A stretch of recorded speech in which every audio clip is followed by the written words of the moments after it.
SDM को वहां पे जाके घेरेंगे। इतनी देर में तो आपके जो जिन लोगों को कह रहे थे 4 साथी, वो 4 साथी भी आगे गए।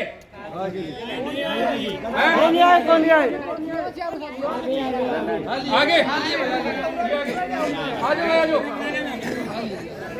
बैठ जाओ सारे वहां पे थाने में। 13 तो वहीं की वहीं छोड़ दिए थे, और जिनके खिलाफ कह रहे थे 4 साथी क्या मनाएंगे, वो भी शायद आ गए मेरे ख्याल से। नहीं आए वही है, मैं वहीं का आया हूँ, अंदर है वही है। और अभी आप आए थे तो मेरे को लगता है कि एएसपी और एसडीएम दोनों यहाँ से गाड़ी में बैठ के भाग गए हैं सर, दोनों के दोनों। अभी गई है ना गाड़ी, फिर भी एक साथी जाके एएसपी दफ्तर में, हाँ जी सीधा अंदर, ये तो एक साथी एसपी दफ्तर में जाके और एक एसडीएम दफ्तर में जाके पता कर लो है कि नहीं यहाँ पे। नहीं है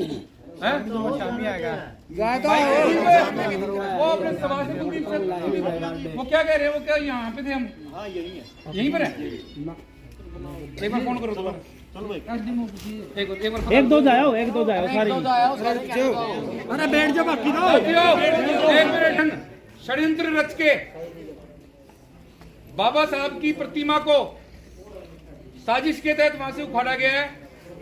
और कल की बात आपको बताऊं, बरवाड़ा का गांव कुंभाखेड़ा है, कुंभाखेड़ा, वहां पर भी उन लोगों ने, जो जाट समाज का जनता है वहां की, उस गांव की, उन लोगों ने ये कहा कि भाई, और वो जमीन तो जो थी वो तो पंचायत ने रेजुलेशन पास करके गांव की डॉक्टर अम्बेडकर सभा को दी थी कुंभाखेड़ा में।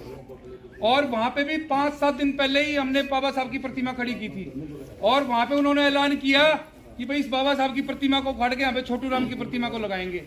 लेकिन हमने वहां पे पहले से ही काम करके रखा, हमारे साथियों के ठीकरी पैरे लगवाए, और पैरे लगवा के, और वहां पे आज तक वो प्रतिमा ऐसी एज इट इज खड़ी है, किसी की हिम्मत नहीं हाथ लगाने की। लेकिन यहाँ पर हो सकता है कुछ हमारी कमी हो या हम लापरवाह हो गए हों।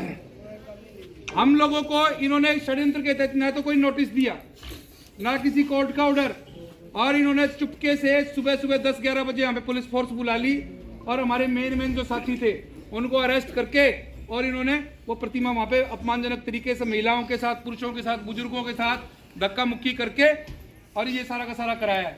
ये एसडीएम जो है, ये एसडीएम ये जाट कम्युनिटी से है, वो इसका साथी जो आईपीएस है वो जाट कम्युनिटी से है। ये टोटल जाटाशाही है, जाटाशाही जिसको बोलते हैं आप।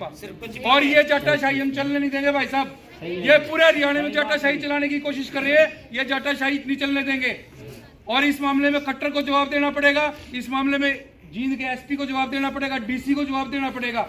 और जब तक इस एसडीएम की बर्खास्तगी और सस्पेंशन नहीं हो जाता, इस एसडीएम को सस्पेंड होना पड़ेगा, और इसकी जब तक सस्पेंशन नहीं हो जाती, हम लोगों ने अपनी लड़ाई लड़नी है। दूसरी मांग हमारी ये है कि हमारी मूर्ति जहां थी वहीं पर सम्मानजनक तरीके से हमारी रखी जाए। तीसरी मांग ये है इस एसडीएम के खिलाफ, और जो मौके में पुलिस अधिकारी बदतमीजी कर रहे थे हमारे समाज के सदस्यों के साथ, महिलाओं के साथ, उनके खिलाफ SC/ST एक्ट में मुकदमे दर्ज। गांव का सरपंच भी आएगा, गांव का सरपंच कहाँ भाग के जाएगा, उसको भी लेंगे गांव के सरपंच को भी, और जो भी इस साजिश में शामिल है कोई नहीं बचेगा। परवाणा के अपने डॉक्टर अंबेडकर सभाया गुरु रविदास सभा के हमारे साथी हैं, वो यहाँ पर संपर्क में थे अधिकारियों के। अगर हमारी अधिकारियों से मीटिंग अब सेटिस्फैक्ट्री संतोषजनक रहती है तो ठीक है, हमारी मांगे मांगते हैं तो ठीक है, नहीं तो भाई लंबे आंदोलन के लिए तैयार रखो अपने आप को। और यहाँ पर हो सकता है आप लोगों को ना 5-4 दिन धरना प्रदर्शन भी करना पड़े, तो उसके लिए बिल्कुल तैयार रहना, ठीक है। और ये नहीं कि धरने पे 10 आदमी आके बैठ के, पूरे के पूरे गांव के जितने भी SC वोटर हैं सारे धरने पे होने चाहिए, ठीक है। और इस चीज की चिंता ना करना कि मुकदमे दर्ज होंगे। बाबा साहब के लिए, अपने समाज के लिए हमारे पर चाहे कितने संगीन मुकदमे दर्ज करें, चाहे हमारे लठ मारे, चाहे हमको जेल में डालें, ठीक है, हम उस चीज के लिए तैयार हैं। मैं आपके बीच में खड़ा हूँ, पूरे समाज की हमेशा हरियाणा में लड़ाई लड़ता हूँ। 1.5 दर्जन से ज्यादा हमारे खिलाफ मुकदमे दर्ज है, किसी तरह की टेंशन ना लेना, ठीक है।